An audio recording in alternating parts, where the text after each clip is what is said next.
If you'll just give me a second here.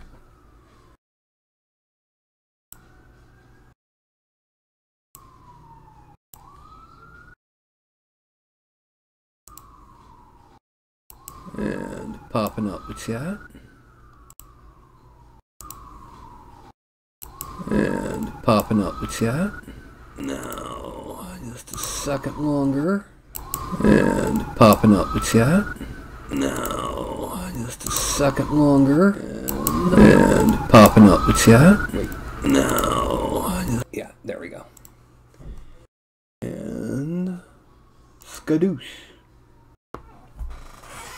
Good evening, all, and welcome to the show.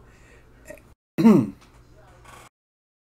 that includes you, Carlton, yes. Well, tonight we're going to be doing a critter that I really haven't seen much. And hello, Vidovic. Tonight we're going to do a critter that dates all the way back to the original first edition themed folio. That you don't really see that often anymore, and I think it could be an interesting addition to a dungeon crawl. Can I put you down, little Furby?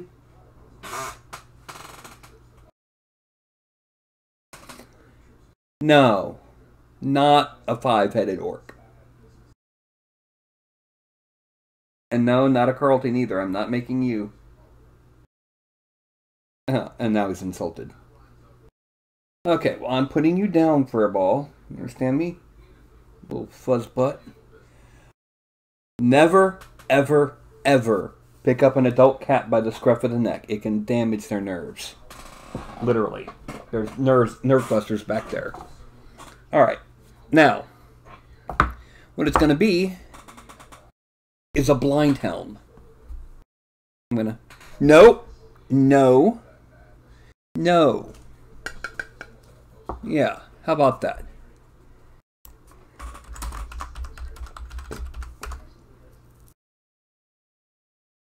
Now, how many of you have heard of the Blindhelm? Like I said, it dates all the way back to the first edition theme folio. Yes, actually, I've got a friend who wants me to collect them for him. He's going to use the aluminum to cast some things for his cosplay.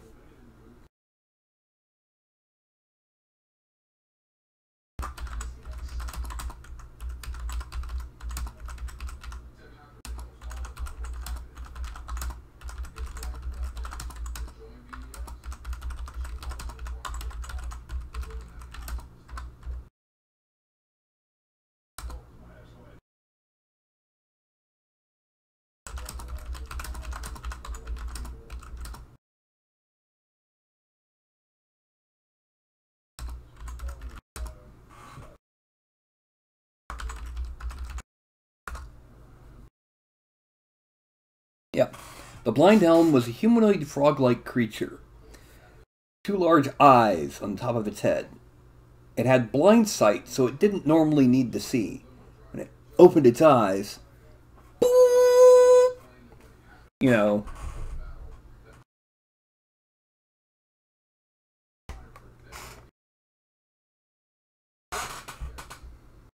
Yeah. That's a Blindhelm. The figure probably would be usable. No. No. I told you no. The figure probably could be usable for almost any other frog-like humanoid. Really. Really. Anyway. Ah.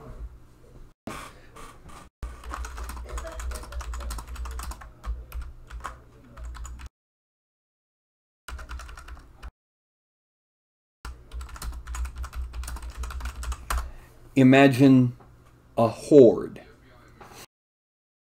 all over coming into the cavern.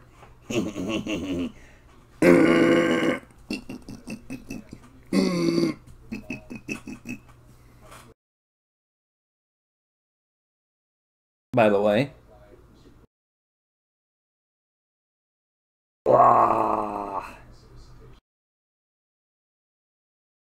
came out a little bit larger than I expected.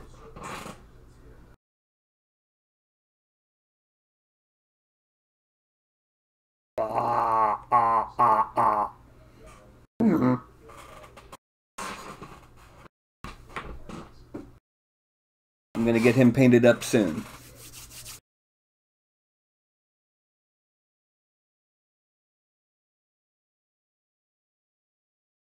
It'll get... Let's just say it'll be all the colors that have ever been seen in a diaper. Yes, I did, TJ. He fits in a single print. He needs to be angled just right, but he just perfectly fits in the Photon's print bed.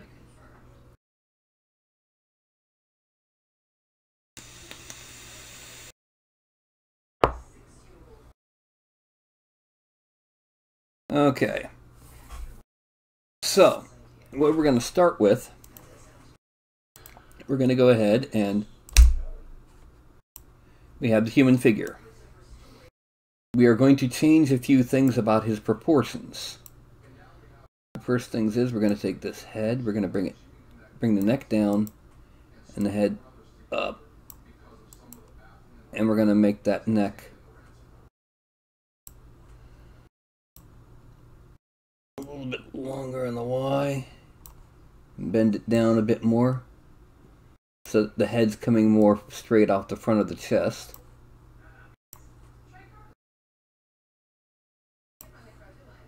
We're going to end up giving him a pretty hefty... Now, we're going to select the head and everything attached to it. We're going to make it a lot wider. Oh, gotta go from here. A lot wider. And a lot less tall. We're also going to make the X scale for the neck a lot wider. Well, let's make sure we're not going... Yeah. Actually, let's go ahead and make the neck and head a lot longer, too. We're going to open the mouth.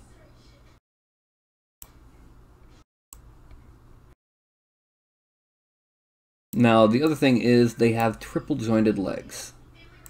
So, to simulate that, we're actually going to start adding in... Let's see what happens if we add in the catfolk blend shape. No. What about the reptilian type 3? No. Type 2? No. Reptilian. No. Let's see. What else do we have that...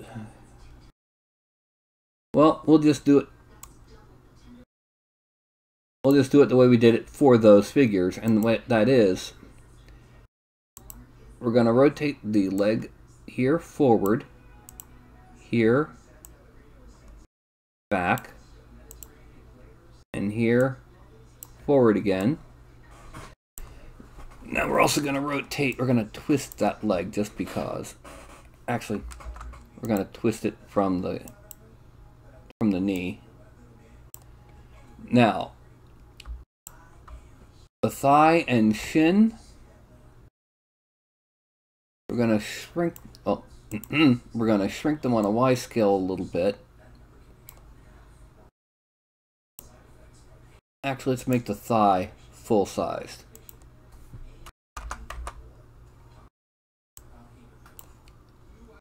And the calf quite a bit shorter.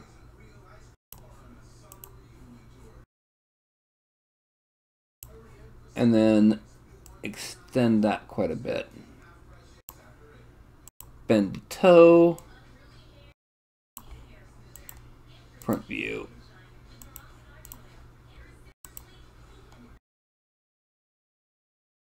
And then we're going to take the toe, we're going to make it a lot wider.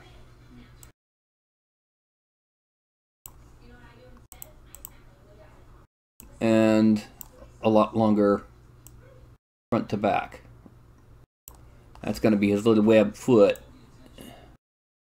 Now we're going to select all of these. Symmetry, left to right, except, there we go.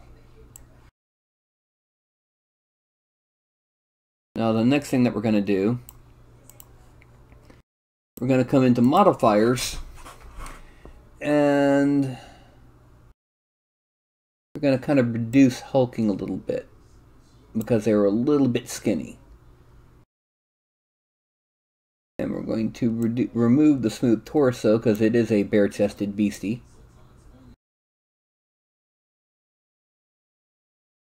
Now, the next thing that we're going to do, we're going to go ahead and give him a pose. Actually, no, let's give him a spear. But it's not going to be any spear. Do we have a good spear here? No. Let's give him a goblin spear. Yeah, it needs to be shrunken down quite a bit.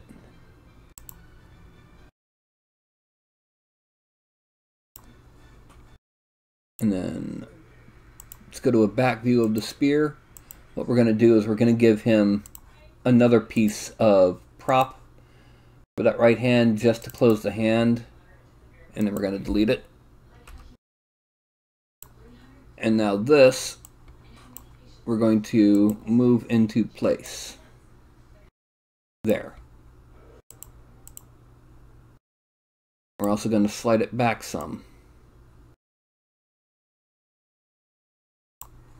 Okay.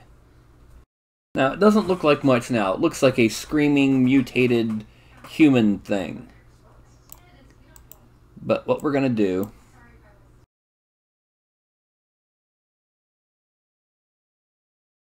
we're going to go ahead and start posing him. Okay, so we're going to start with the crotch, the hip. We're going to bend forward. And we're going to side to side it just a little bit.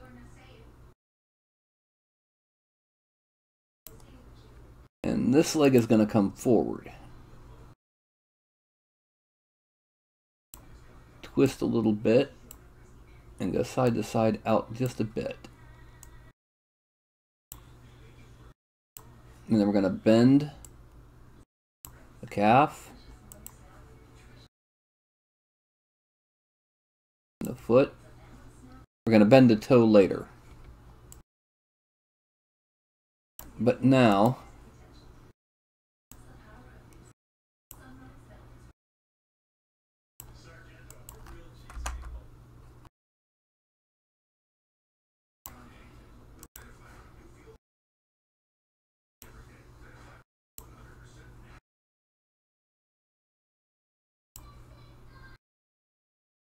Alright, now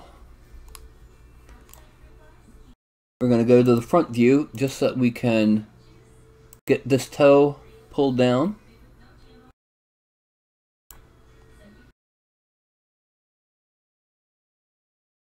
Hit Control D to drop it to the ground and get a better idea of its flatness. Okay, now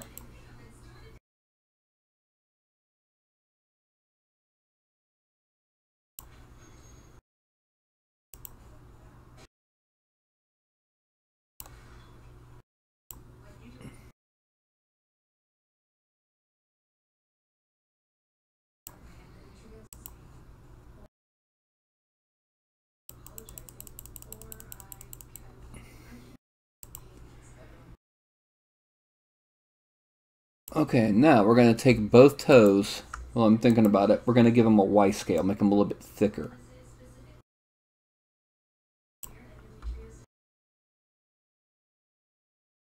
Okay. Now, we're going to bend forward a lot at the waist.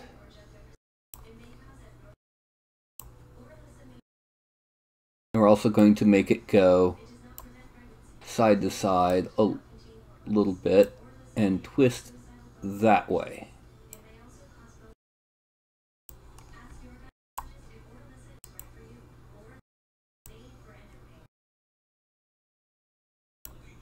Alright, now we're going to bend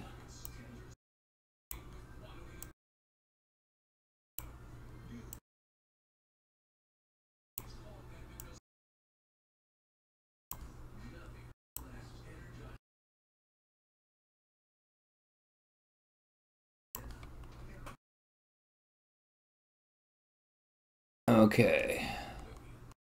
That's going to be the torso.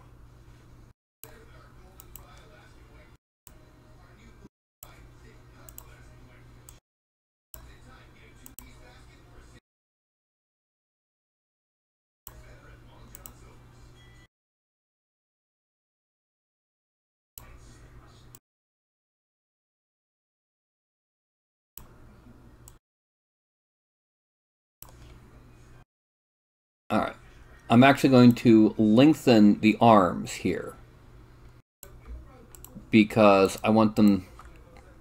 I'd rather have them be long and awkward.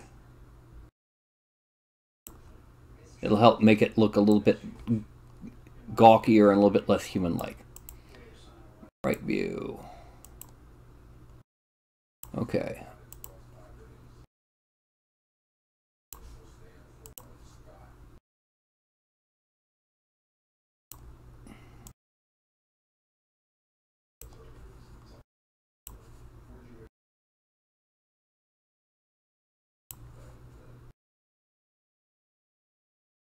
Bend up a bit. Bend.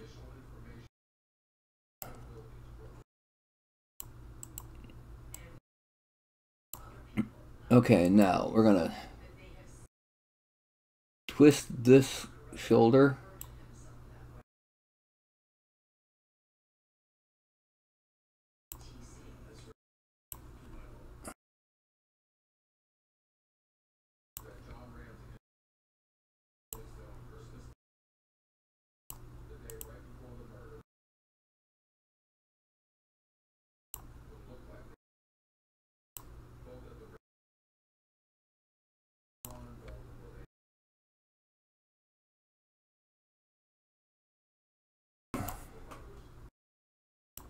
And now we're gonna kind of bring it about like that. Once again, it doesn't look quite frog-like yet, but it will once we get it into and start sculpting on it. However, this is a good base geometry. Actually, I know what we'll do. Let's make it a little bit less humanoid by giving it quite a bit of bulgy forearmy effect. We're going to do something similar with the thighs.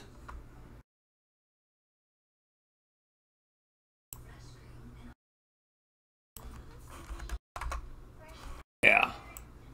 Really thick thigh, really frog-like thighs. Okay. Now, well, we're going to import a base.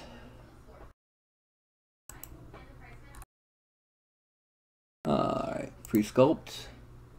Bases. And we're going to go with wetlands. The wetlands base is difficult to explain. It didn't come out like how I wanted it to, but it's still a decent base for what it is.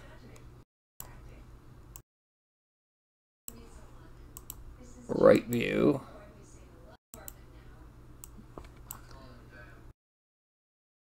Okay, and then we bring it forward. Bring it up a little bit. Oh.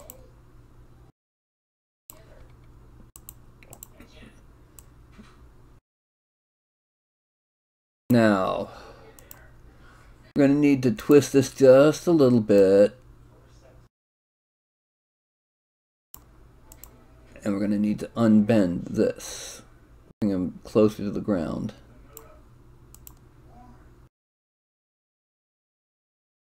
Also, let's go ahead and make the arms just a little bit longer. We want it to really meet the ground.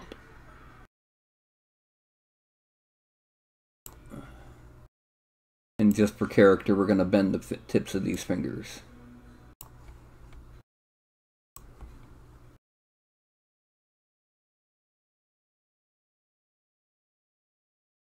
Alright, now we're going to hide the base and the spear.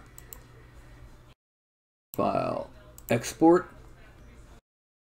No meshes. Resculpt minis, broadcast miniatures, new folder. Blindhelm. BH body. Accept. Export. BH spear. Export. And BH base.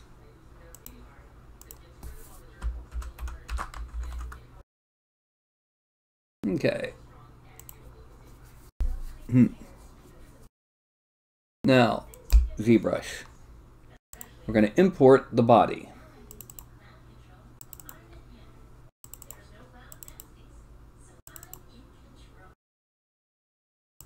Body first.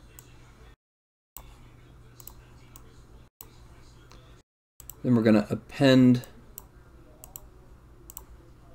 the subtool. This is going to be the spear. And append one more. And this is going to be the base. Okay, now.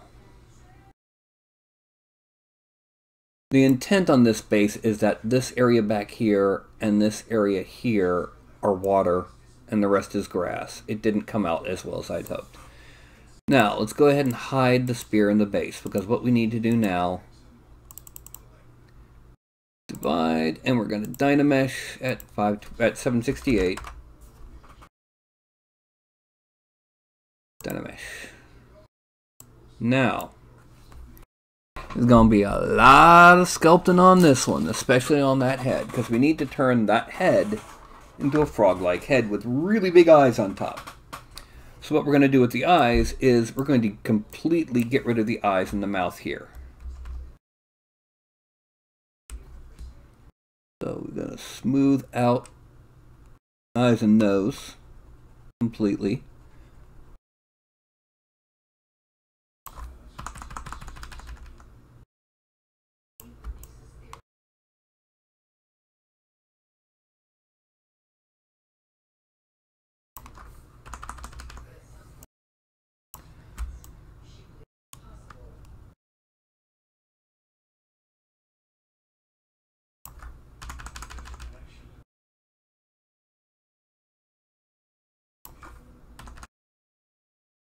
Then we're going to blend in the back of the head and blend away the ears.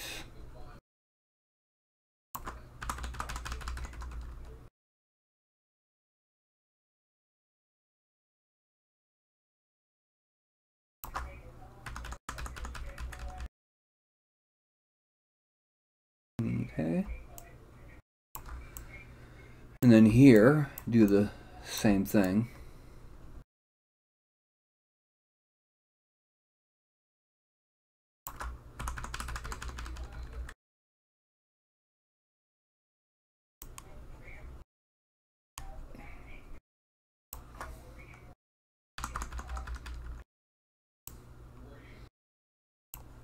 Now we're going to use the inflate tool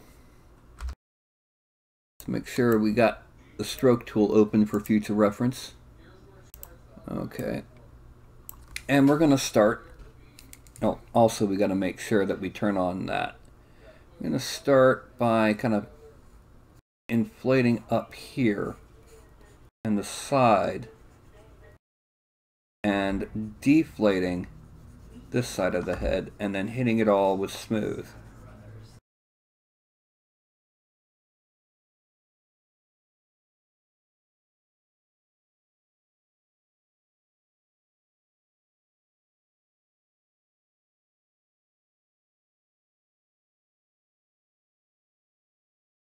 And then we're going to erase down here because we want to kind of flatten it a bit and then smooth it out.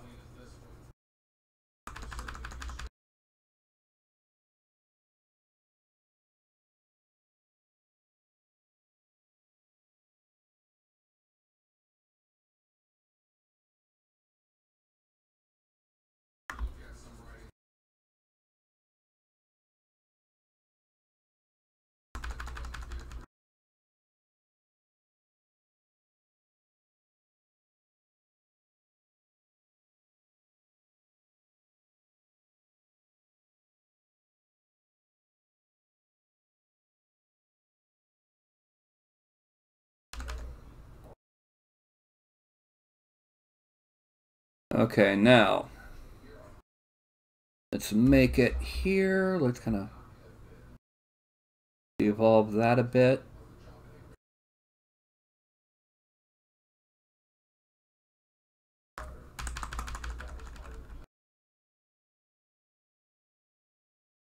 Yeah, making it a bit froggy. Now we're going to go for the move tool for a lot of this. What we're going to do is we're going to kind of pull this out a bit. Make the head the outgrowth of a really wide, long neck. A bit more froggy and a bit less humanoid.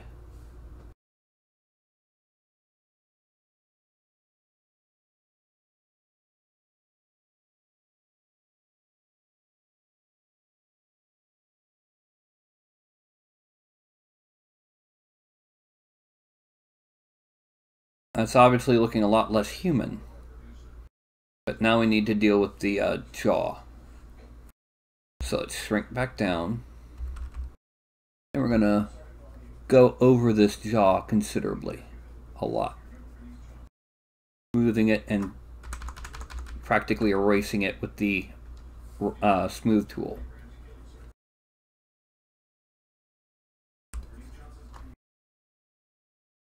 Now, we're going to grab and we're going to move there. Now we're going to kind of enlarge it, and we're going to start moving it out and back.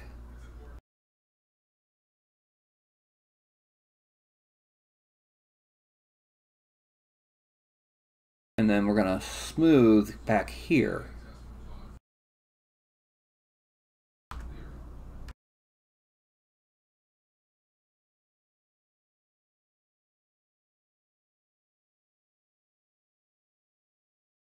And then we gotta come out a bit more.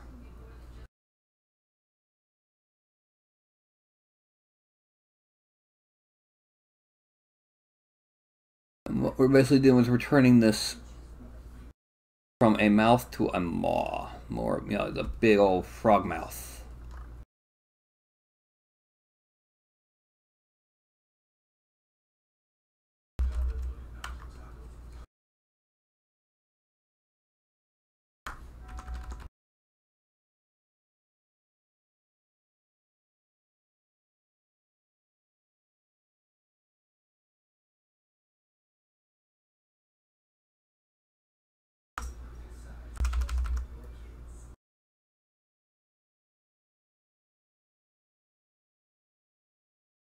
Okay.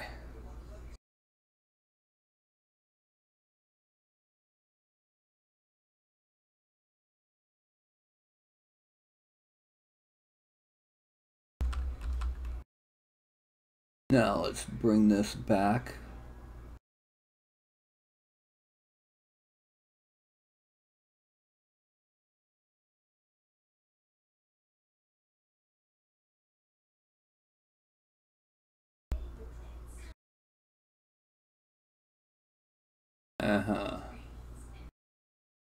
Quite a bit froggier already.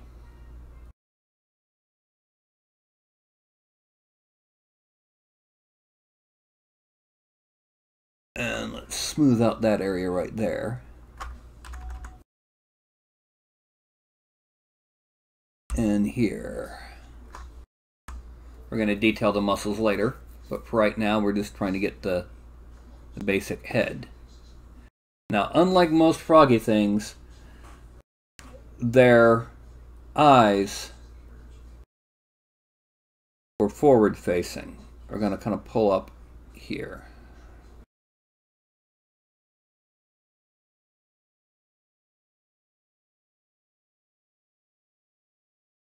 And pull these out. I'm not going to be quite as... The problem with doing that is that it would end up looking Muppety. And this is already going to be weird looking to begin with. We don't want it to be a Muppet. So... we are going to perch them kind of high on the head like this. but we're going to make them more side-on that can still have binocular vision. We don't want this to be hypnotoad, contrary to popular belief. Alright, now it's been a lot of mushing on the head, so we need to do that to get some more geo on the head to working right. And what I just did by drawing in empty space is I redynameshed it. Now we can smooth out that wrinkle in the neck there. Okay. Now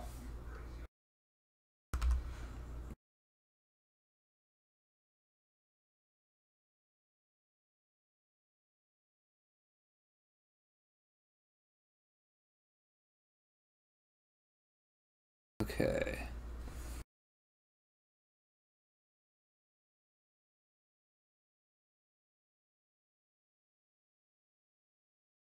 Smooth out the tops of these eye touches, or whatever you want to call them.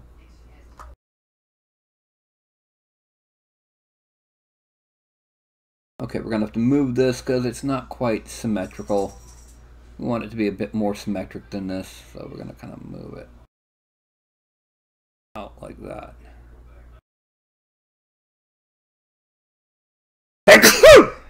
Excuse me.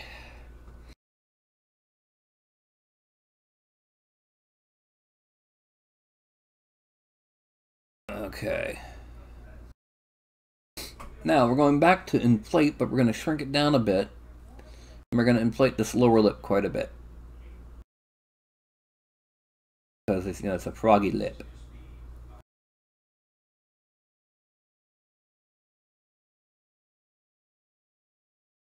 And then we're going to hit it with a brief smooth, just to kind of reorganize it.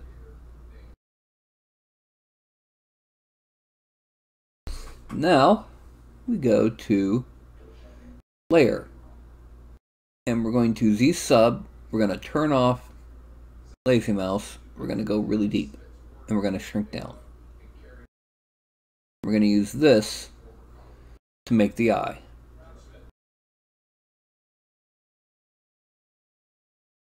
And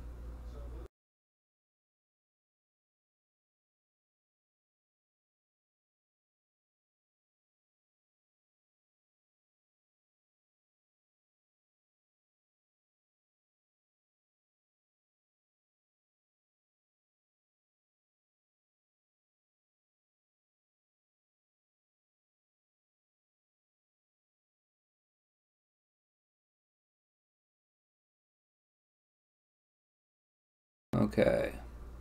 We're going to hit it just briefly with the smooth brush. We're going to come back in with the slash tool to make it more... Alright, let's start off.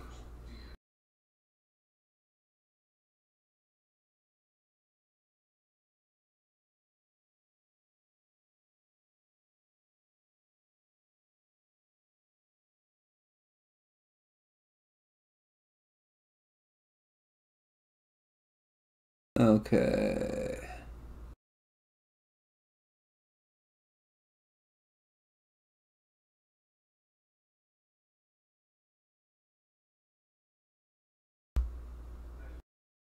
Just a brief pop over here. Okay. Now with the slash tool, turn off lazy mouse, bring that down to about 14. Or 13 will do. We're going to make it a little bit bigger. We're going to make sure to sharply demarcate where the eye comes out of the eyelid. Also let us sharpen the point of that eye.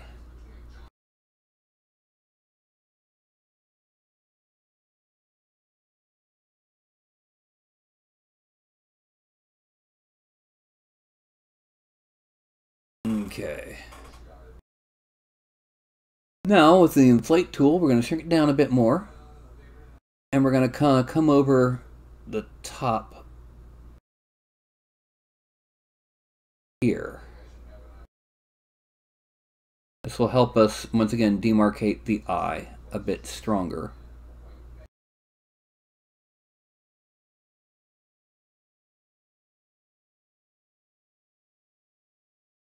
It's looking a lot more froggy. Now, in order to make it a bit bigger, this eye is not quite centered the same. We're going to kind of just grab and drag.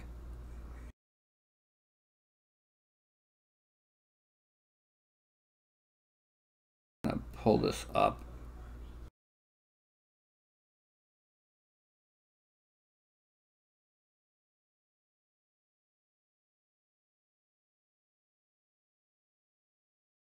There.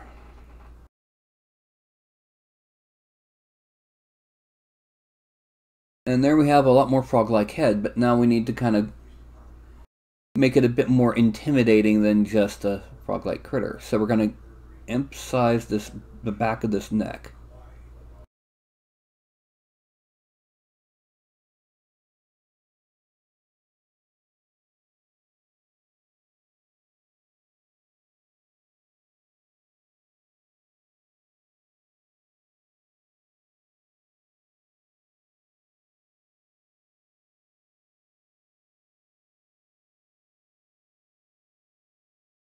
Okay. And let's kind of pull up in here. Because if you're going to use this as something other than a Blindhelm, you might want to have a little bit more of a brain case than what we gave that thing. Yeah. A little bit less goofy.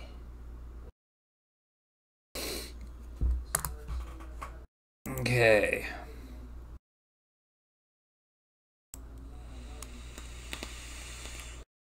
Now,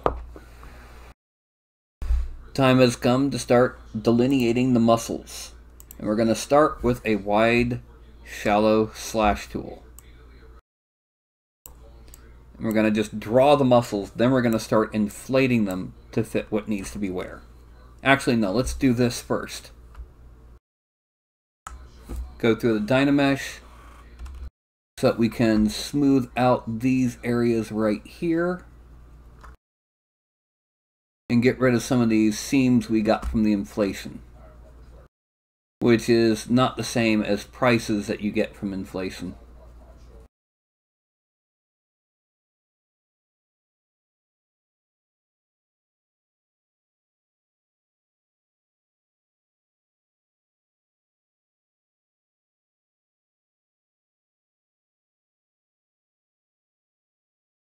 Okay, now, actually, let's go ahead, let's inflate the deltoids a bit first.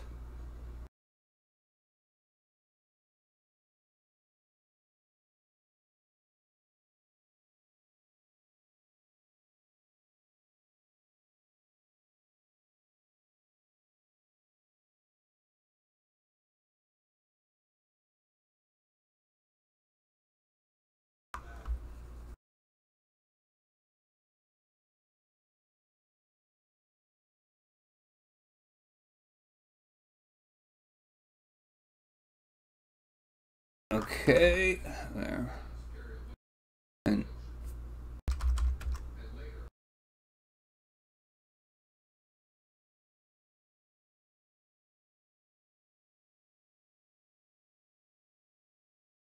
okay. We're gonna inflate down here because we want it to blend well.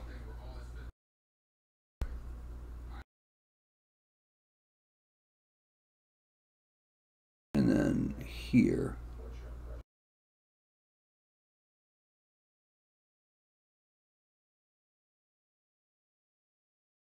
Alright, now we're going back to slash. We're gonna emphasize the division of the muscles. Give it more of a humanoid musculature than a frog-like musculature. Mostly because a frog-like musculature would not allow it to throw spears. That's a human thing.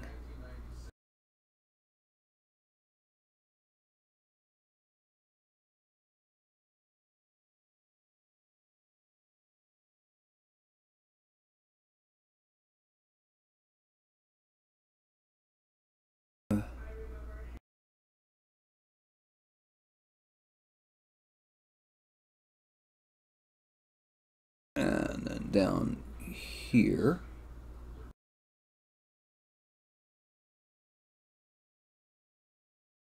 Now we're going to do the same thing for this part of the arm up here. We're going to start here and come around like that. And then come down that way.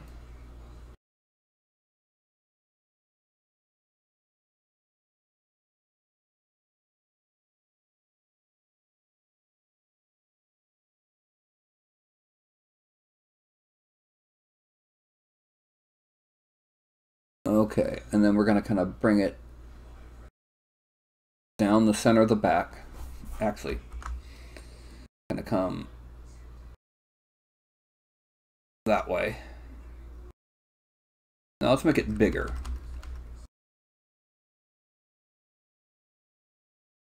And then this pass is smooth. That's good enough.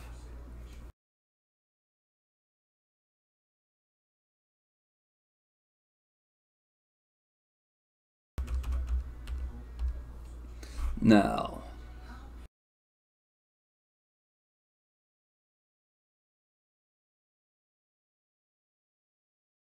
let's pull this out like that.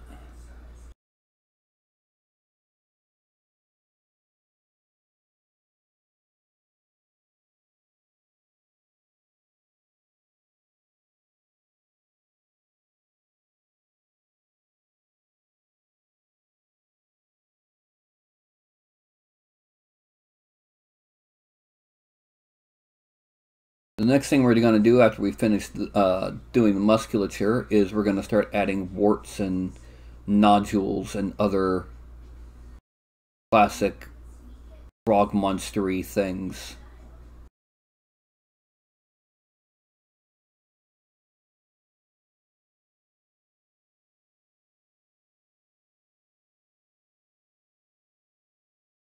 Okay. Next thing is we're going to kind of cut in under here.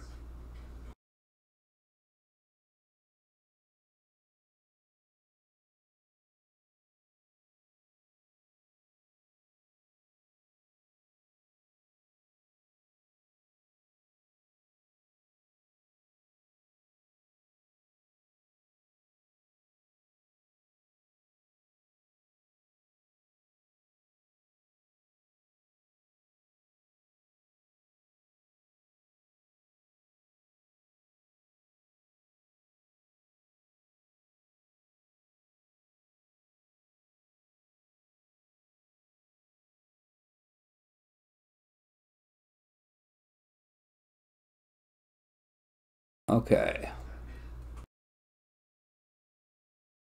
Now we're going to kind of just come under where the shoulder blades will be.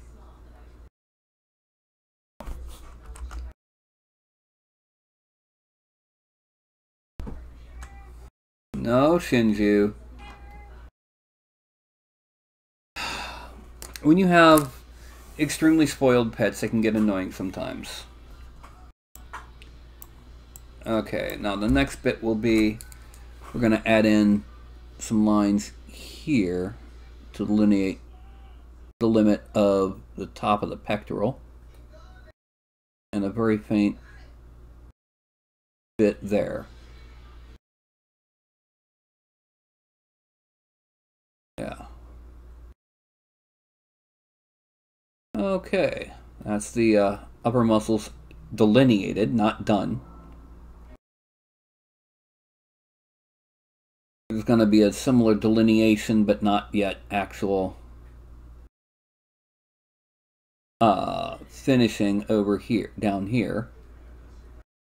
Now, this is going to come around.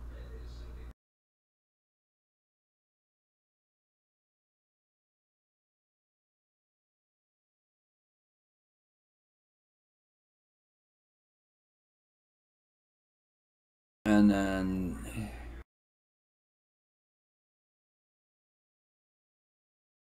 oh no, I can hear.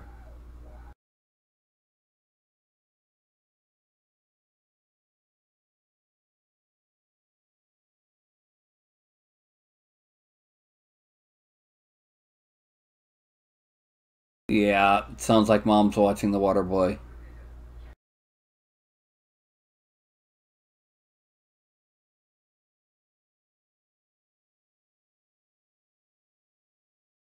Okay, that's that.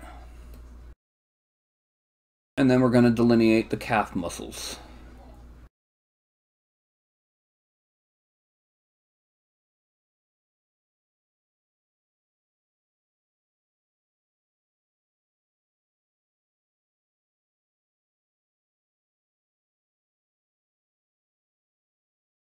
And then we're going to smooth out the heels, because those heels still look like shoes.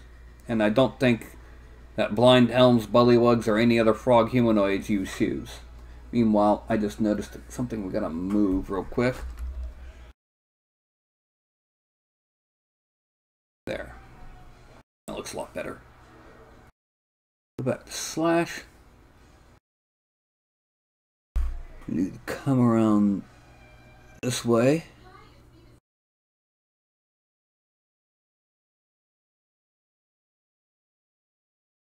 And then come down here, because the outside calf muscles are a little bit larger than the inside. And now, we're going to smooth out the backs of these feet by just rubbing over them a couple times, and then 1, 2, 3, 4, 5, 6, 7, 8, 9, 10, 11, 12, 13, 14, 15, 16, 17, 18, 19, 20. And then do that.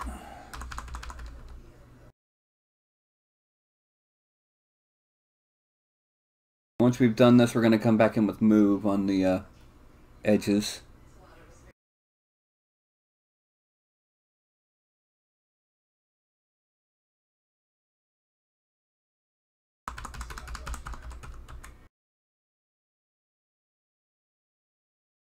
Okay. Now, move. We're going to grab here and kind of pull it up. And then we're going to pull this down.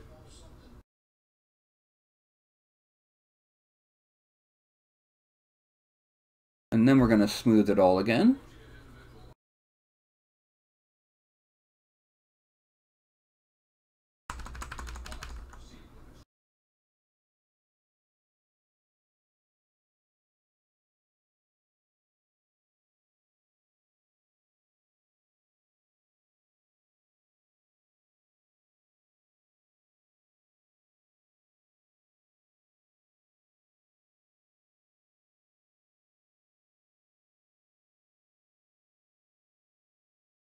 And turn those into kind of almost like spurs.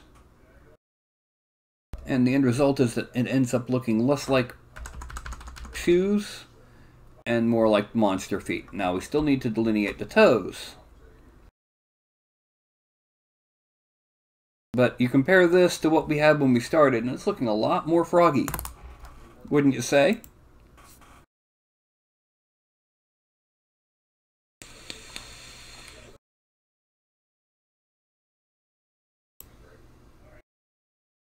Okay, good. It's just making sure we was still broadcasting. Alright, now what we're going to do to make the toes. We're going to use the slash tool first. We're going to shrink it down and make it a bit more intense.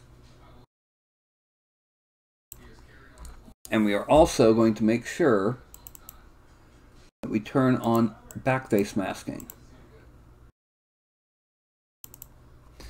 And then the toes begin here, so we're going to give it 3 toes.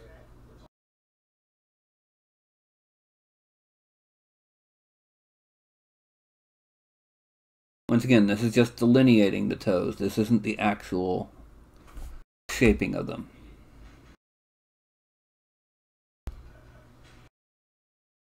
Because these are frog toes, they're going to be weird.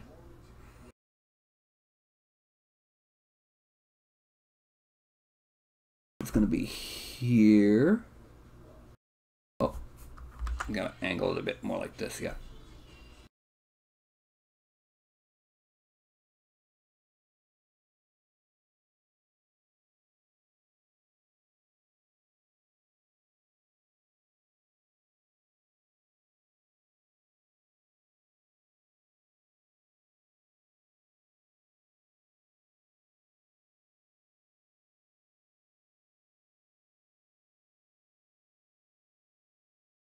frame out. Now, we're going to use the inflate tool, rather large, and turn down a bit, just a bit, to kind of emphasize the musculature.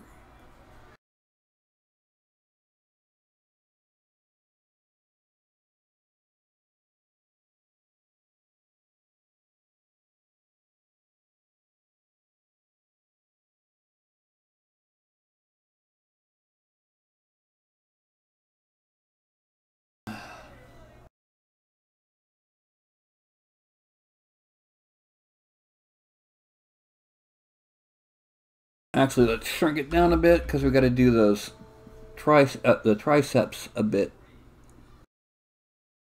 Emphasize them a bit more. Pull them out.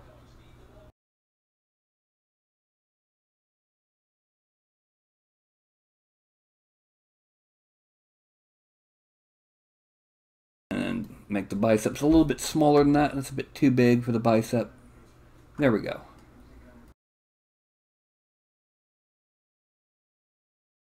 Then we're going to increase the size, add a bulge there that's going to be the elbow. And here.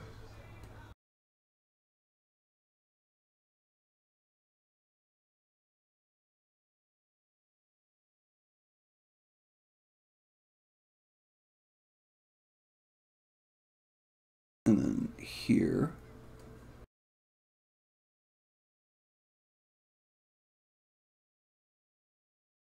And then here. As you can see what we're doing, we're sitting here trying to give a little bit of a bulge, a clearer elbow on that arm. We're using the lines that we drew with the slash tool to help us give a better definition to the muscles, which makes it easier to deal with when we're sitting here using the inflate tool to enlarge them.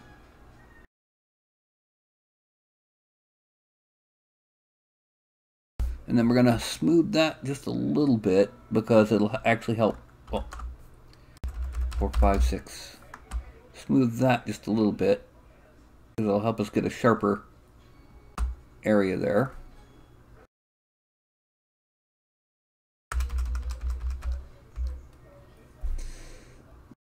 We're going to come around here and up here. And then we're going to make this bulge a bit larger.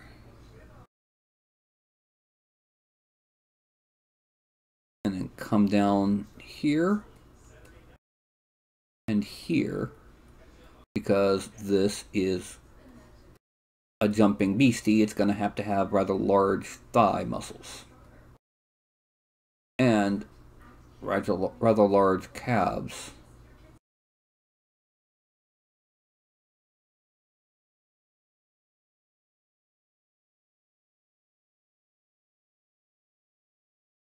And we're pulling out the muscles on this side.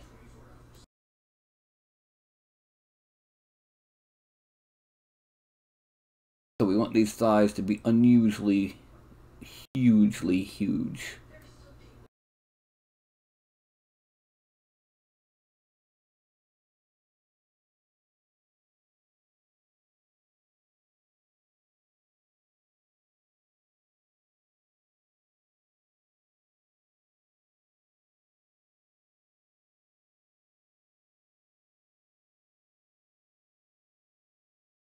Okay. Yeah, we started with Blindhelm, and now we're going with pretty much generic frog humanoid. Muscly frog. Battletoad. Okay, let's make this a bit bigger. Now what we're going to do is we're going to make the toes bulgy.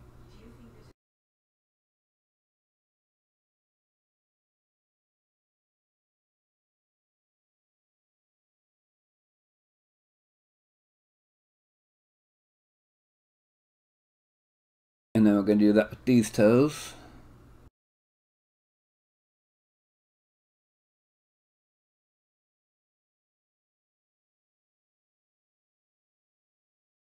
going to shrink the mouse quite a bit. We're going to increase it to about 12, yeah. And we're going to draw on the tendons for these toes. And then smooth top a bit and then scrape down.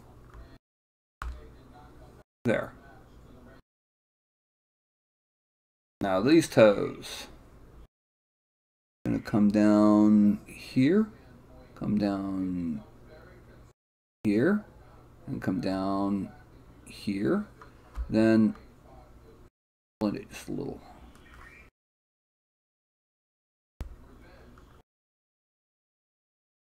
And then move. We're going to use the move tool because these toes kind of got a little bit poked out.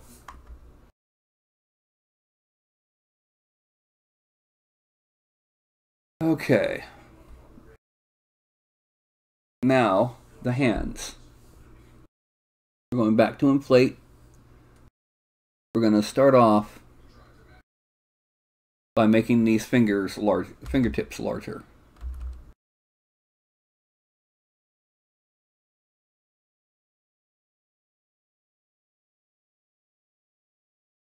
Oh.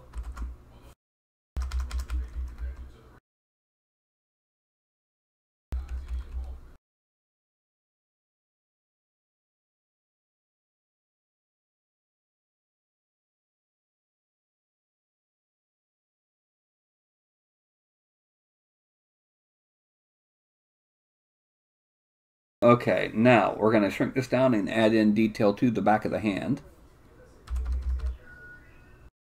Yeah. 1, 2, 3, 4, and then 1, 2, 3, 4. Then we smooth out here, and then inflate this area of the thumb because we kind of need to.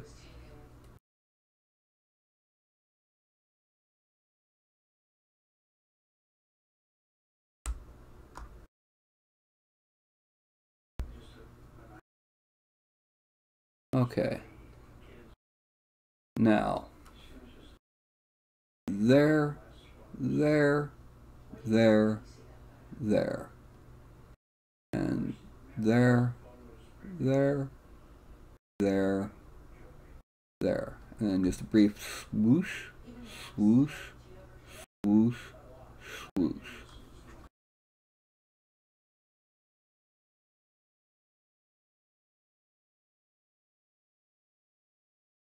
Okay, now let's add in knuckles on this sucker and the tendons.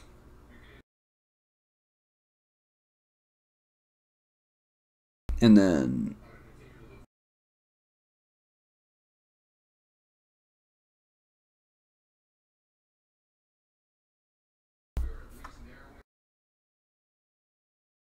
and that's the hands.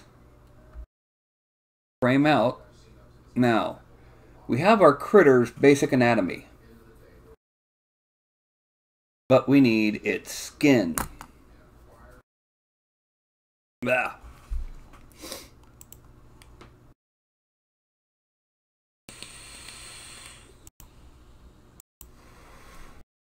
The reason I'm back here right now is I need to get an image real quick, do some Google image searching for basically frog skin. And I don't want that to be on my broadcast because it could pull up some copyrighted images. It could get my broadcast flagged.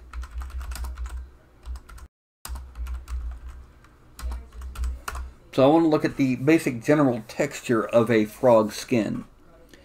Actually, probably more likely a toad skin.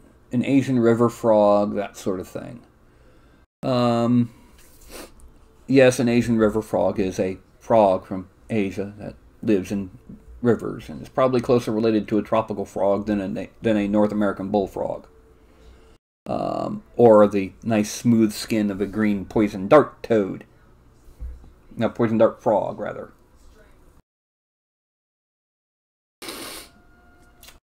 Well, okay, I got some ideas now. So, let's go ahead and pop back over here. Now, what we're going to do first, I'm going to go back to the move brush just because I have a kind of large brush already set. We're going to reduce the smoothing to about 18, and we're going to pass over much of this to kind of just make it a little bit more natural. You won't be seeing it here, but it'll be a little bit easier to see up close. Okay, now what we need to do is we need to add down its back mostly, and then probably on its forearms and the outer thighs, because that's where you got some nice good areas for interesting detail. We need to add in some warty lumps. And the way we're going to do that is with the clay buildup brush.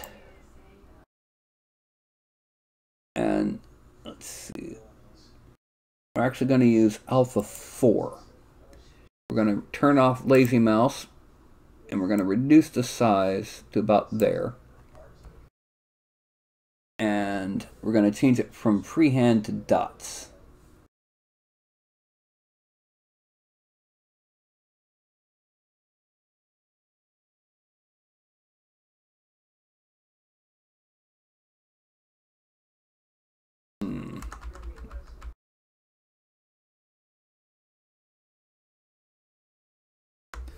Let's increase that size, intensity a bit, and then just gonna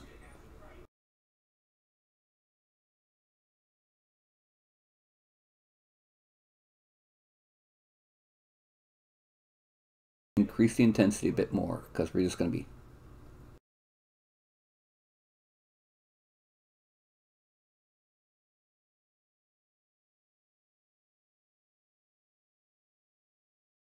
gonna kind of pull it down the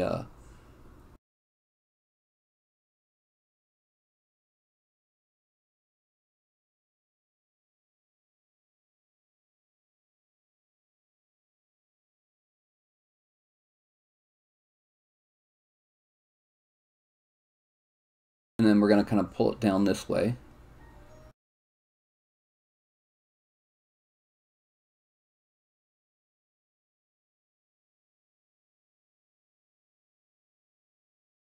We're gonna pull this down a bit more like that, and then down this thigh.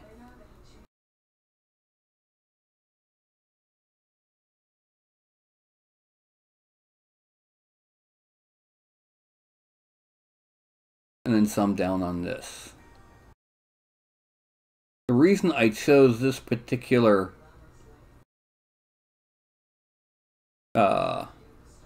alpha is because it's an irregular alpha. You look, it's got a raggedy look to it. And the reason I chose dots is to keep that raggedy look. With line, it starts to blur together a bit more. A little bit up top just to kind of get a gradual ending. And here we have our finished froggy. Now let's make the spear visible.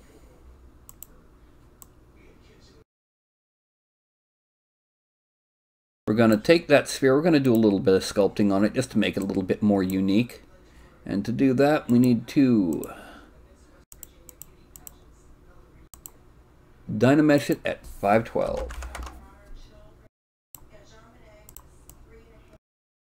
Okay, now, the blade itself, we want it to kind of look like it was broken off of somebody else's spear or weapon. So what I'm going to do I want chisel? No, that's single layer. I'm going to take the clay tubes brush, change this to there, shrink it down, and Z sub. And I'm going to try and make this look a little bit like what's called martensite.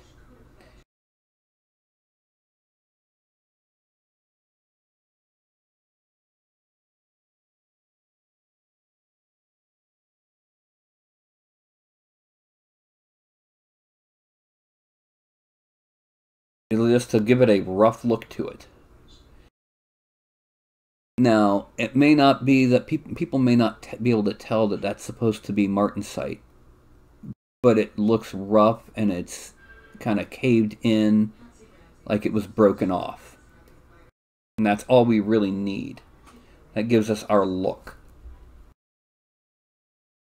And then we're going to use the hammered brush, which we actually have to go into Lightbox, go into Brushes, Mallet,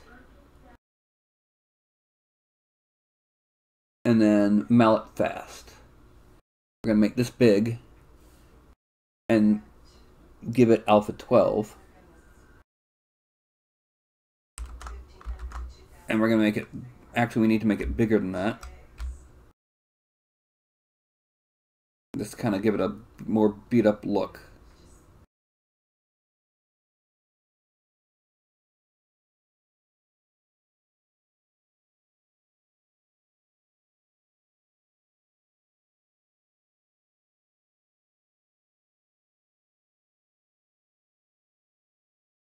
Because we want it to look like it's not really well kept. There we go.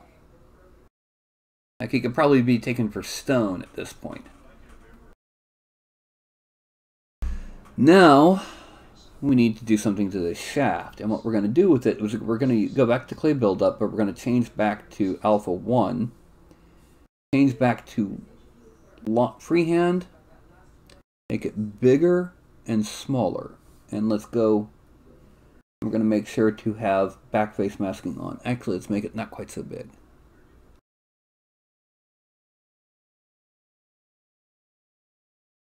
I hate it when it does this. Notice people gotten quiet again.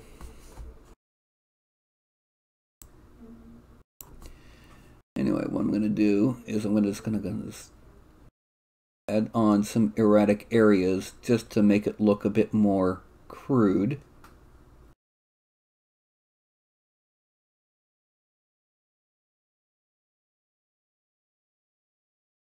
And coincidentally thickening it a bit.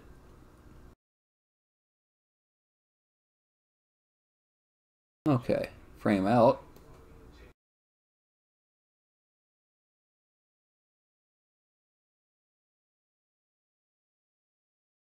And then we're going to go to rake.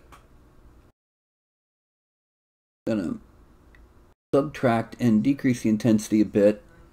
We're going to go to actually lazy mouse on and reduce the lazy step to 0.05. What that does is, as we stroke down, it makes a more even set of lines. This is to give it kind of a woody grain to it.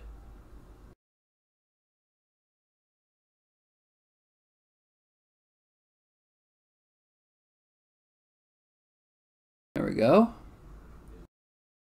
And then from the bottom, we're going to come up this way.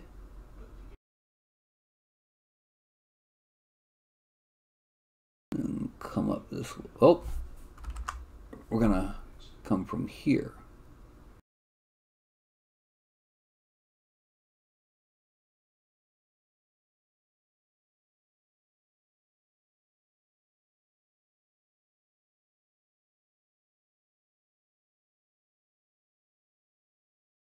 And from here,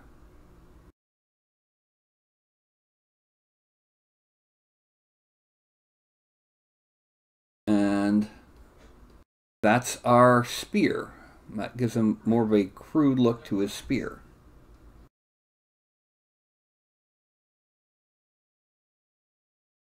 Okay. Now, what I think I'm going to do next, I'm going to come in. I'm going to exaggerate the little bulge under the neck. We're going to use the inflate tool. We're going to make it kind of big. and weak, because I want this to kind of just be more... Oh, yeah, it helps if I am working on the correct subtool.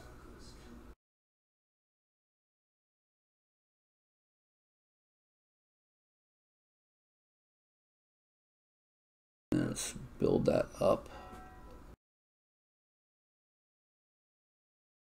There we go. Frame out. And we have our frog dude. And let's put the base visible. Alright, what we're going to do with this base, we're going to make it a little bit bigger than what it is currently. Just a little bit. They're going to deformation. Size, we're turning off Y.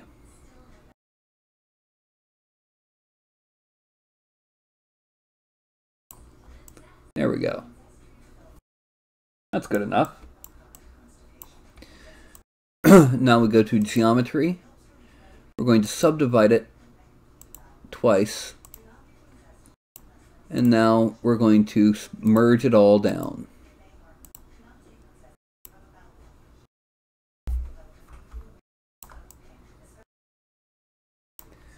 And then under geometry, we just need to do that. And it's going to dynamesh it all into one nice nifty little...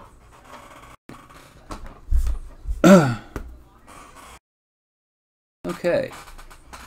Now, this could be printed, but it's 2.125 million triangles, and that won't print well. So we go to Z plugin. And we go up here to Decimation Master. And let's make it 35K polys, because it doesn't have chainmail or anything like that. Or 35K points, 70,000 triangles. Oh, low battery. Yay! Always have spares ready and charged, and don't drop your batteries, because they have a tendency to roll.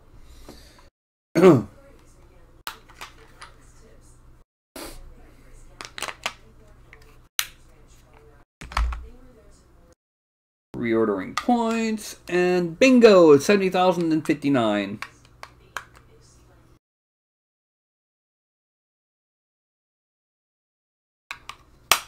And see, those warts came out kind of erratic. The inside of the spear came out really rough, which is what we wanted. And the musculature is nicely defined, which is also what we wanted.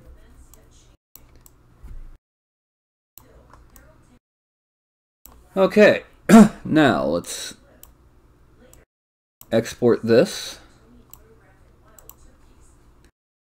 as Froggy Spearman. Yes, it was originally intended as a Blindhelm, but it's effectively almost any D&D frog-like creature.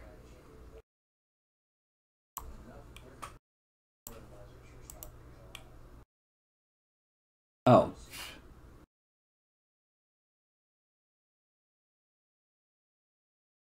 It decided to turn down on me.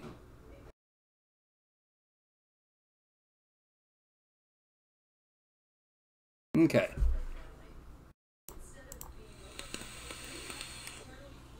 So,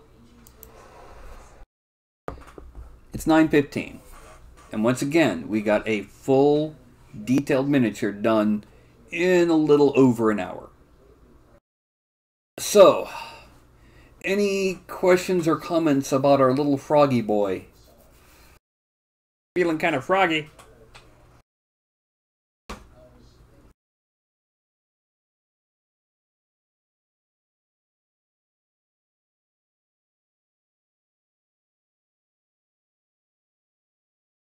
Anyone?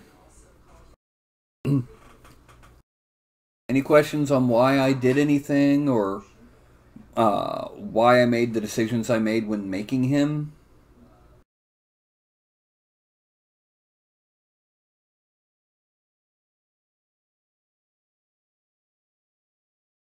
I need a button that turns on a gif of a tumbleweed passing by.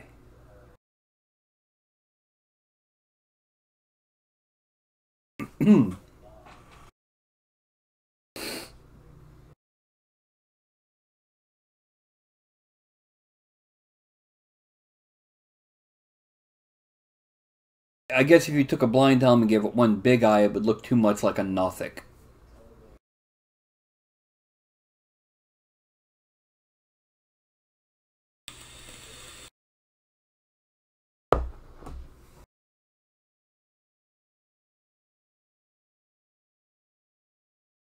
Hello, Mr. Dappergent. I'm doing quite well, thank you. I'm moderately neato. Fair to middling. You know.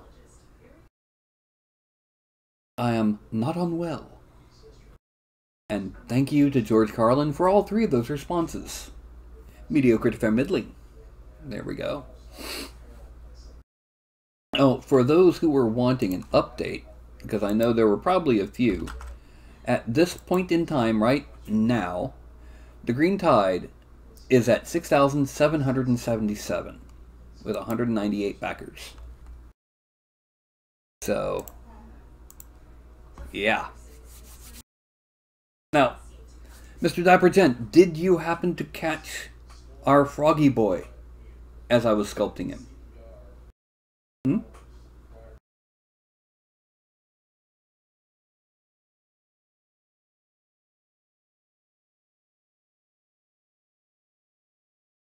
Excuse me.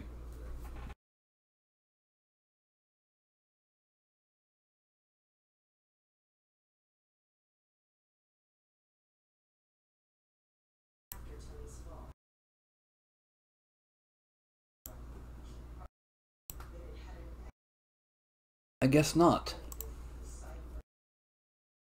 For those who didn't, let me go ahead and just once again give you a glimpse. This is our Froggy Boy. Ribbit, ribbit, ribbit. With his crude little spear. And it's hard to see, but he's standing on a piece of wetland with some water back here and some water right here. But yeah.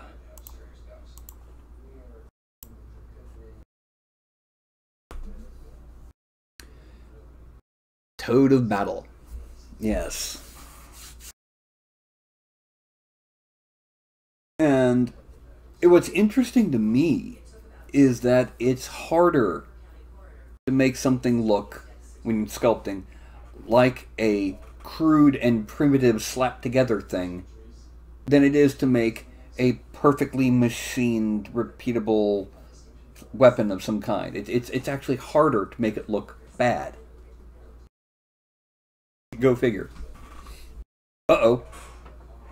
And, of course...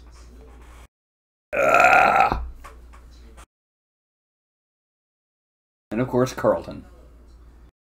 Go figure. Little crazy furball.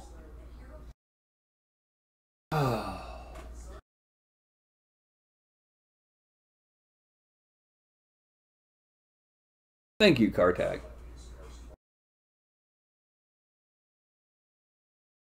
And of course, someone wants to be on camera. See, go figure. Isn't that right, Carlton?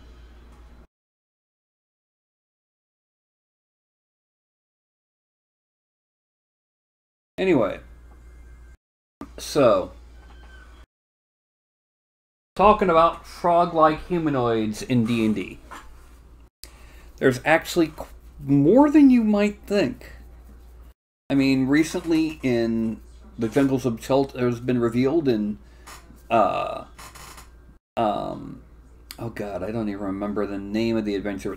Recent module, you travel down to the Jungles of Chult to stop a fiend that is causing the death curse, which is basically anyone who's ever been resurrected or raised finds themselves slowly dying.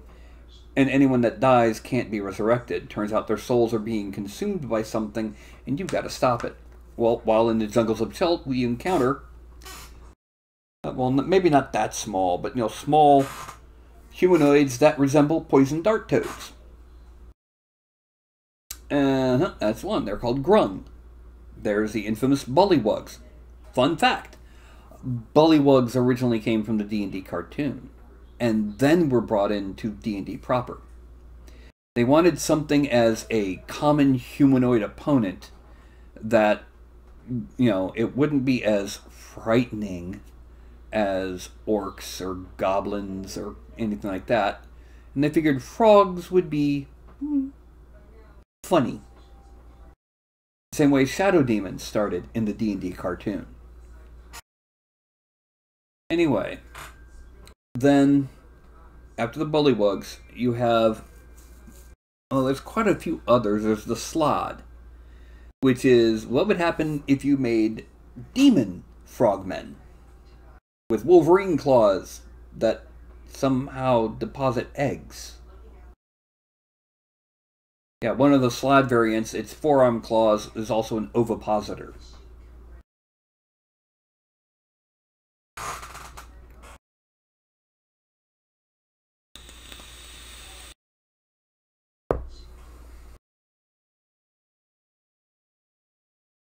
Let's see, what other humanoid frogs are there?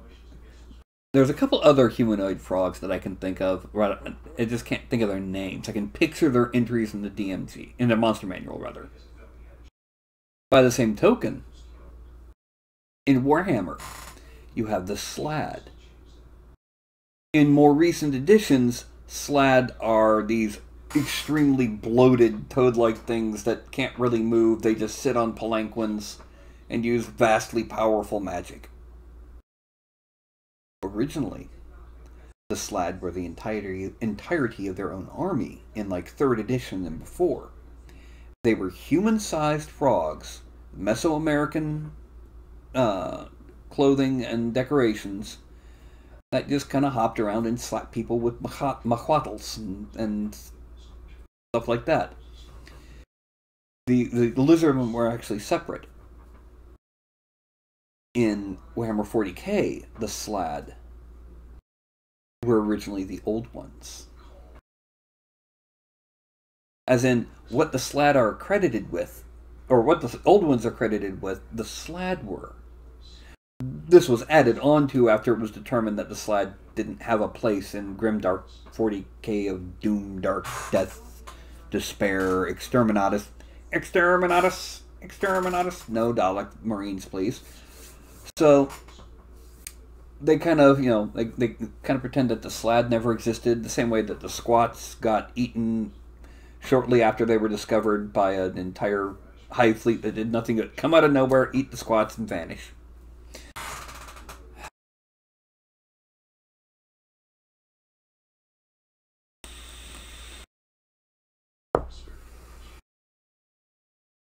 There's a whole lot of weird humanoid animals in D&D. And sometimes what's weird about them isn't so much that it's a weird humanoid animal, but that their civilization and culture is weird. Case in point, humanoid hippos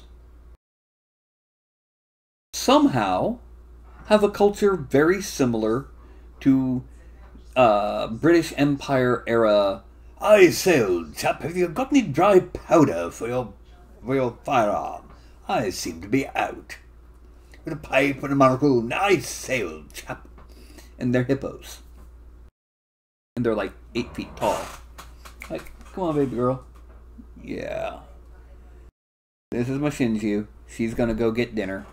Which means she wants pettins. Yeah. Then you have the fact that orcs used to have the heads of pigs. They used to have actual pig heads. 1st edition weirdness. And then came Paul Bonner. You can Google him if you want. Google image search. He designed the look of the orcs for Warhammer Fantasy. And it was such an iconic look that it bled back across the pond. In fact, it influenced the design of the Gamorrean guards in Star Wars. Yep, they had a bit of a pig look, but they had a bit of the Bonner orc look too.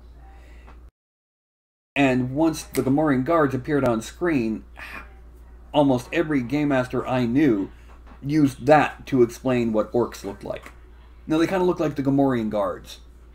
You know, the ones out in front of Jabba's palace that squealed like a pig when they got terrified. And of course, gnolls went from skinny little scavenging, or tall but skinny scavengers who were cowardly unless they were led by a Flind. And the Flinds didn't used to be just big gnolls. They used to have tiger heads and paws, and would use an unusual form of flail that was called a Flindbar. That was actually pretty much nunchucks, but made of steel. Oh, let's see. Crabmen used to not look like crabs at all. They had like a fleshy nub that had two hooks that came out from each side of their hands, and these big old gawky heads with googly eyes and a beak, and a couple little, like a little ridge on their shoulders, but otherwise were mostly just humanoids.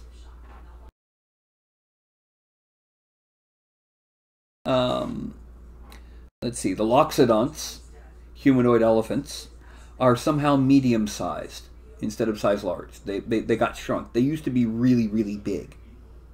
But in order to be a player character race, it cannot be size large, because that would cause problems. So, yeah. Then let's see, what other kind of humanoid? Kobolds didn't used to be dragons. They used to be scaled dog people. I can too. But yeah, kobolds used to be scaled dog people. They were little dog folk with scales and horns. Not dragonkin. And they didn't used to have tails. And hello, Ralph. This is the other little black cat I've got. With his big red collar. Little crazy fuzz. What are you doing, huh?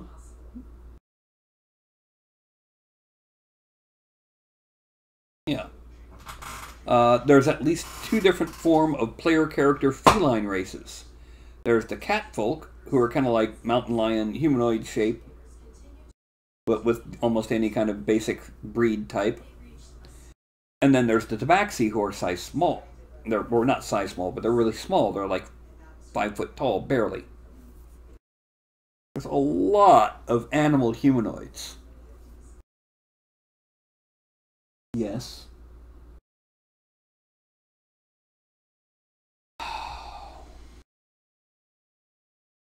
Shinju, get up here.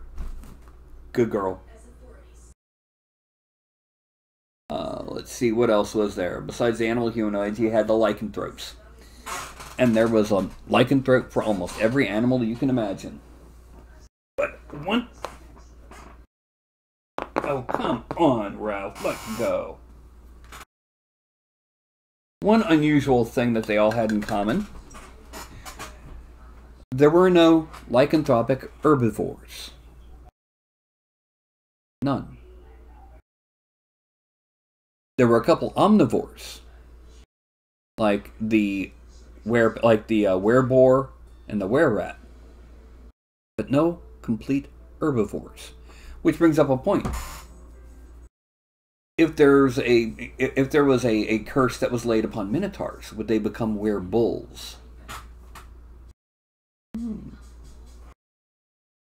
Could werebulls have started out? Well, there's an interesting idea for a campaign. Just something that's a little in the backstory of the campaign. What if all of the various humanoid animals, like gnolls and all of them, started out as lycanthropes? And they ended up, over the generations of breeding true, losing their ability to shift and started out purely and stayed purely in their half form.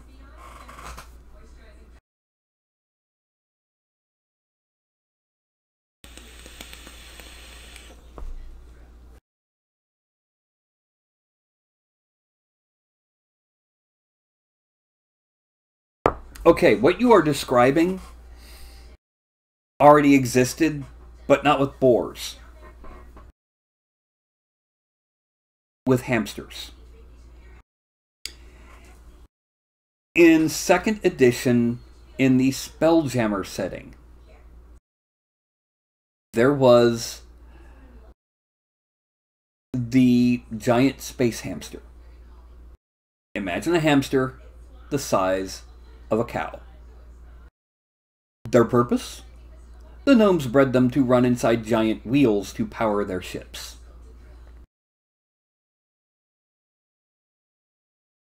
Cow-sized hamsters running inside wheels. Well, being Krinish gnomes, meaning tinker gnomes who believe that if it worked, you did something wrong.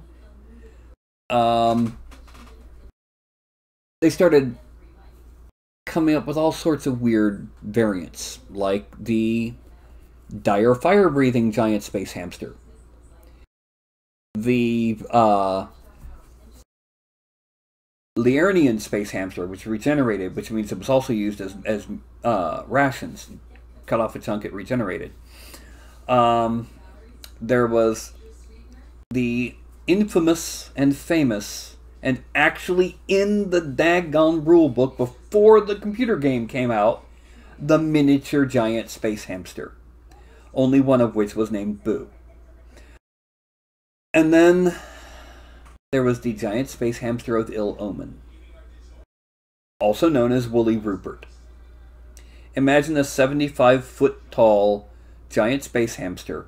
It stands on its hind legs, has spikes down its back, and has an intelligence of 12, and despises gnomes. Woolly Rupert hates gnomes, and loves to feel them go squish between his furry toes. Effectively, it's Godzilla as a giant hamster.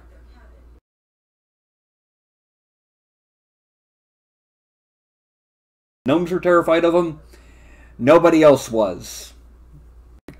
Because he didn't have anything against anybody else, just gnomes.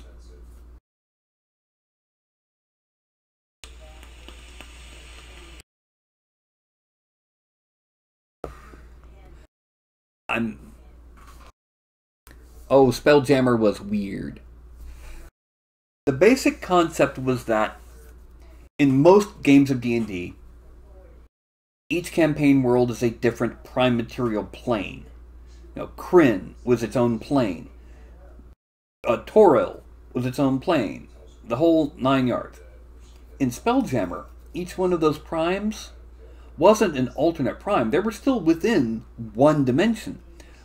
But they were crystal spheres that flowed within a river of a gas that was breathable, but extremely flammable, called phlogiston.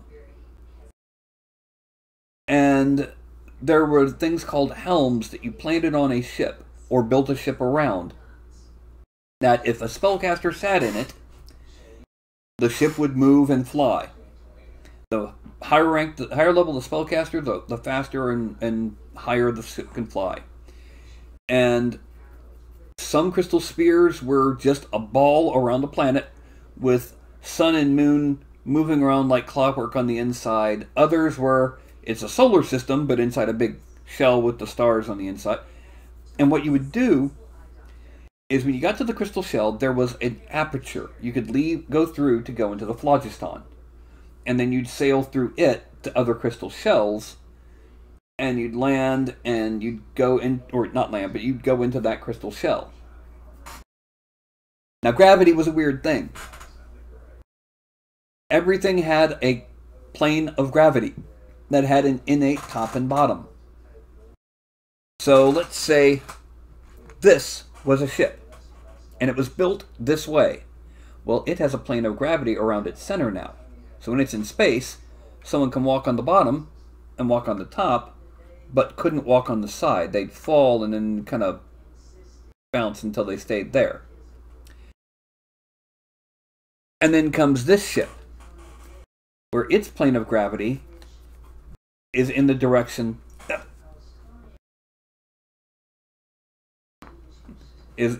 the button. So, you know, it would run along here, so you could stand here, but not here. When they came close enough, this thing being bigger, its plane of gravity would take over, and everyone standing on the side of the deck would go, whee! Oh, and yes, you could not breathe in space, but your personal gravity was enough to take enough air with you for a few days. Or for a few hours, rather. So you'd go flying off the ship and hope that they caught you before you suffocated. Yeah. And it had some strange things. That's where the GIF come from. The hippos with the gunpowder. I say. There were illithid ships shaped like nautiluses with tentacles on the front that were a ram. They would ram ships, open up, and disgorge troops into it. The Neogi came from Spelljammer. Yes? What are you doing?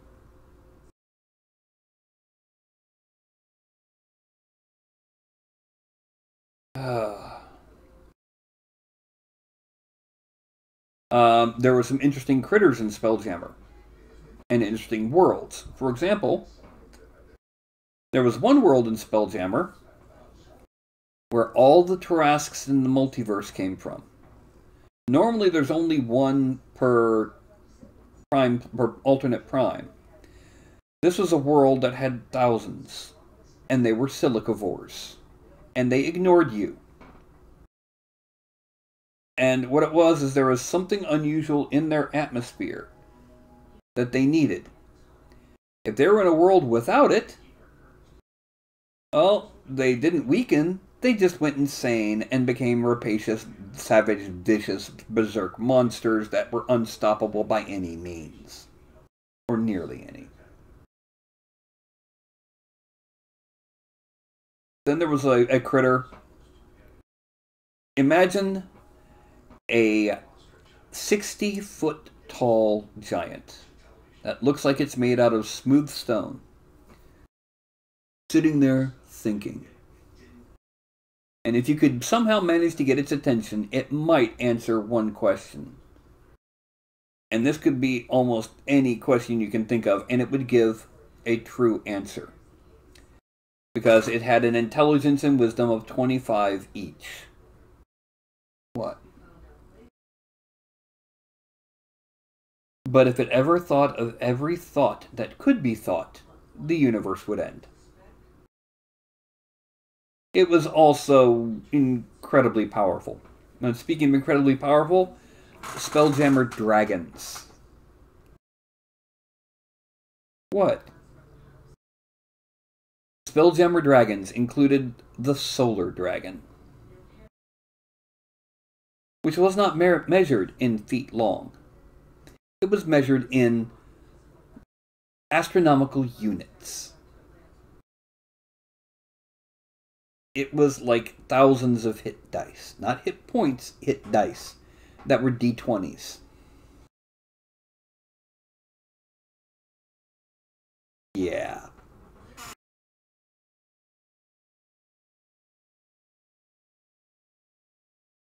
Ralph?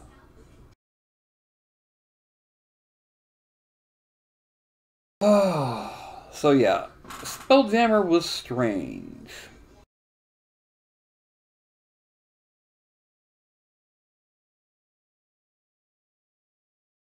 It was almost as strange as Planescape. But unlike Planescape, it wasn't lucky enough to get a good video game.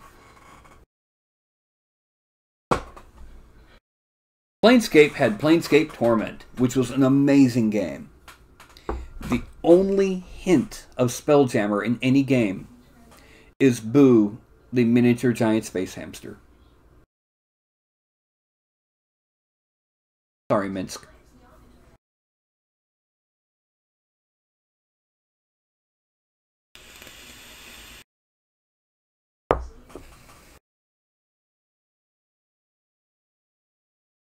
Soda.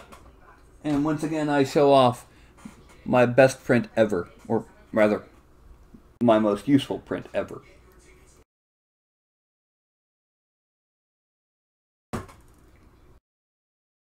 By the way, we are 10 days away from Endgame.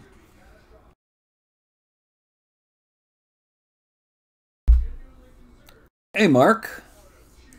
Oh, that's bad. You want to see what we did today, Mark? Want to see today's mini? Hmm? Hmm?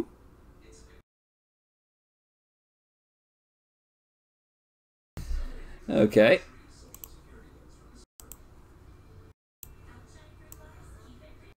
Here is today's mini. Ribbit, ribbit, ribbit. A froggy boy.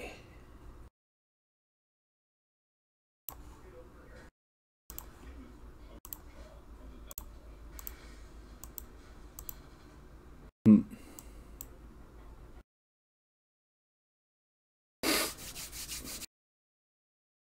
Mm-hmm. It was a very simple spear. All I did was I used a bit of roughing up on the back, malleting on the head, then built up on it a little bit with the clay brush and added on the... Used the rake tool to add on the bark grain. Oh, I'm sorry, I got this itch right here.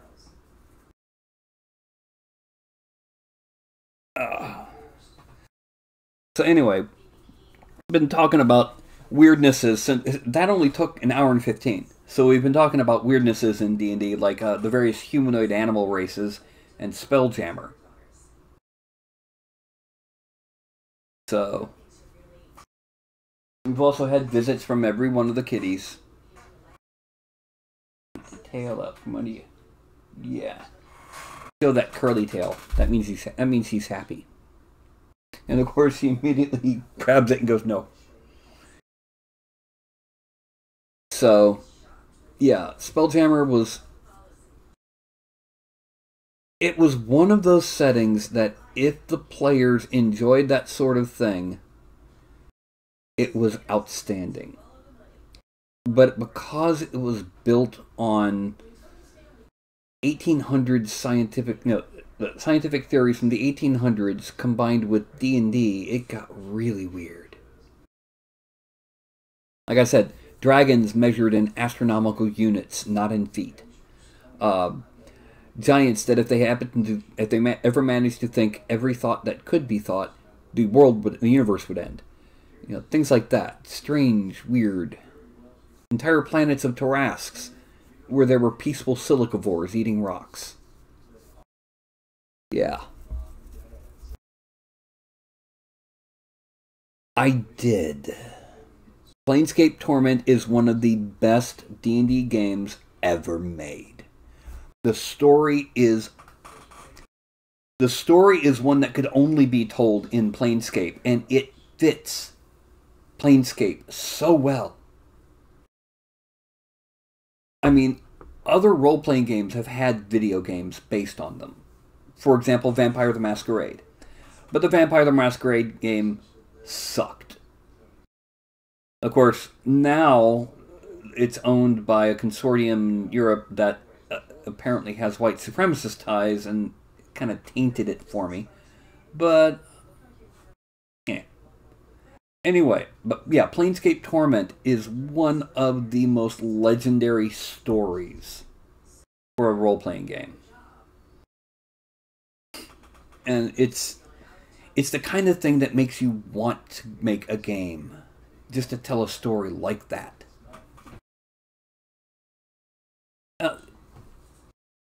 I could honestly see a modern remake of Planescape Torment done with an engine like, say, The Witcher.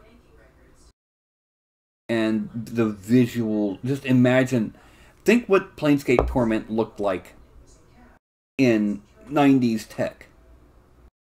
And then imagine that day as, say, an over-the-shoulder third-person game. Fully voice-acted, with professional tier voice acting. Oh my god, that would be just... If we could get a game like that. Mm-hmm.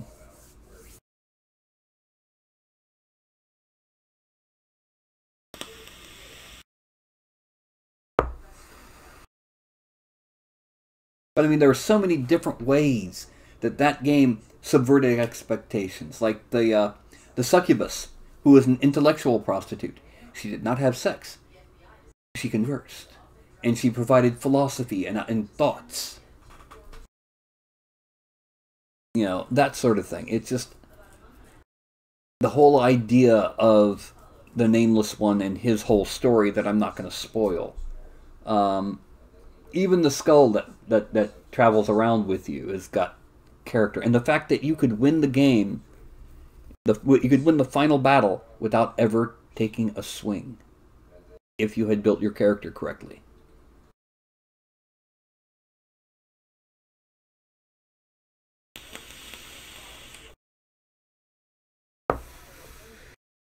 Yeah, Morty. As for Planescape itself, I find it weird that Planescape is so well remembered, but it had a lot less available for it than Spelljammer did. Spelljammer had stacks of books that you could get for it. Planescape had a much smaller selection, and yet it's more well remembered, probably because of Torment.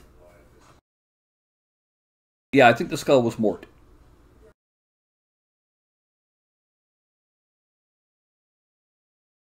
But yeah, I mean, it's amazing how... I mean, as a setting, Planescape didn't last long. I didn't know anyone who played Planescape. I knew a lot more people who played Spelljammer. But the memories of Planescape... Planescape was unique in D&D for its art style. It was unique for its storylines. It was unique for the entire concept of your philosophy can change reality around you. And the factions is really, really weird. Yeah, like I said, the only Spelljammer that I know of is the fact that there was a miniature giant space hamster. Hi, Boo. Did you ever notice that the same artist that did Planescape also did Changeling the Dreaming for first OG World of Darkness? Which, the way I look at it, is that was the only World of Darkness game that actually had hope. The whole point of the game was you were trying to inspire artists to provide, you know, the inspiration for hope. It had a bright future because ever since the moon landing, people's imaginations exploded and it's looking good for you. People are getting brilliant, and now the internet, oh my god. And then New World of Darkness came, and instead of being the game for people who want hope, it's the most depressing and horrific one of them all. Yeah. Go figure. It got the grim dark, my life is a dark pit of darkness treatment.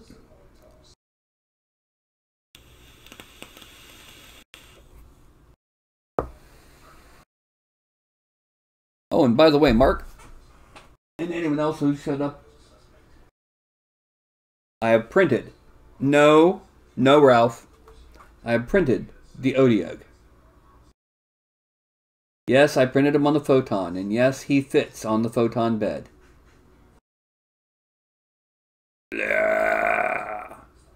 Yes, he has a hole in his foot and in his other foot, but those are going to be filled.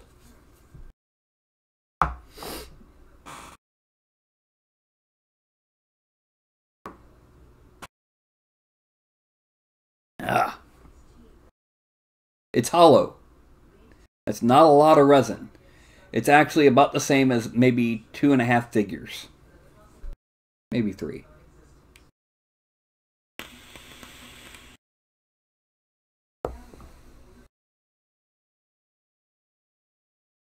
So yeah.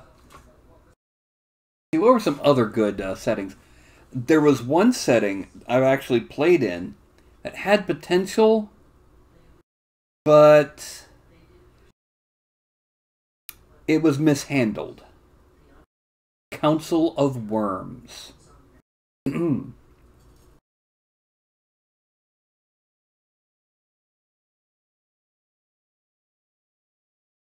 The idea behind Council of Worms was that everybody played a dragon, and you started off as a hatchling.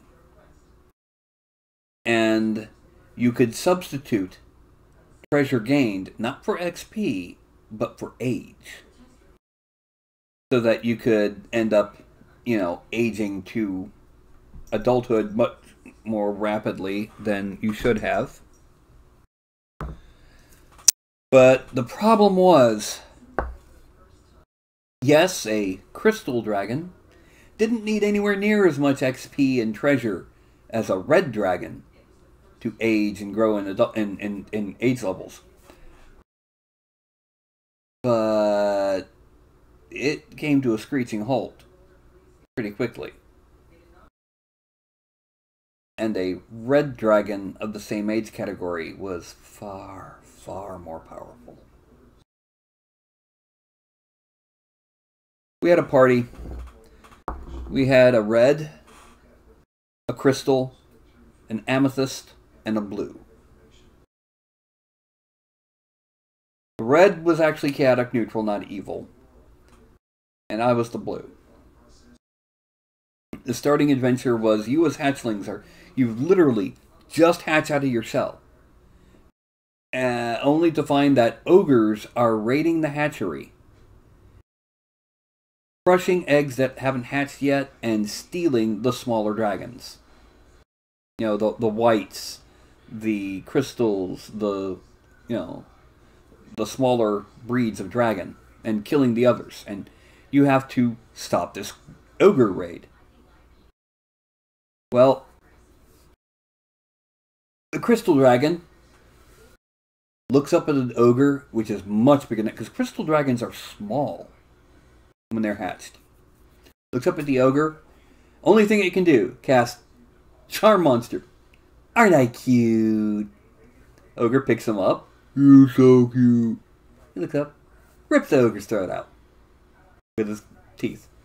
Ogre dies. Stuff like that. Well,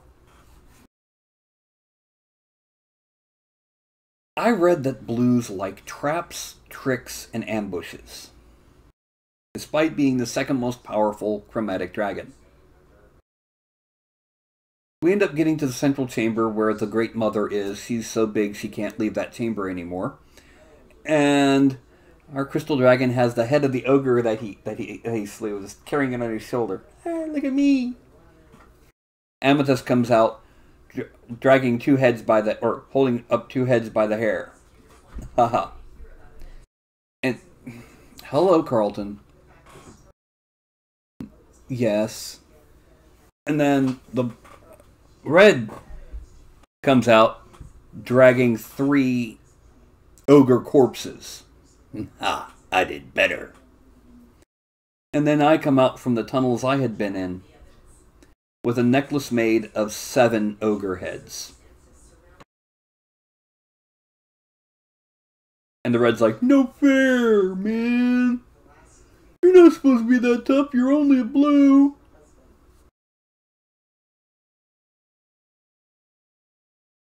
Use the noggin. Anyway, and that's about as far as we got. We never really got any farther than that because the guy running it had to go out on detachment for 6 months. Go figure.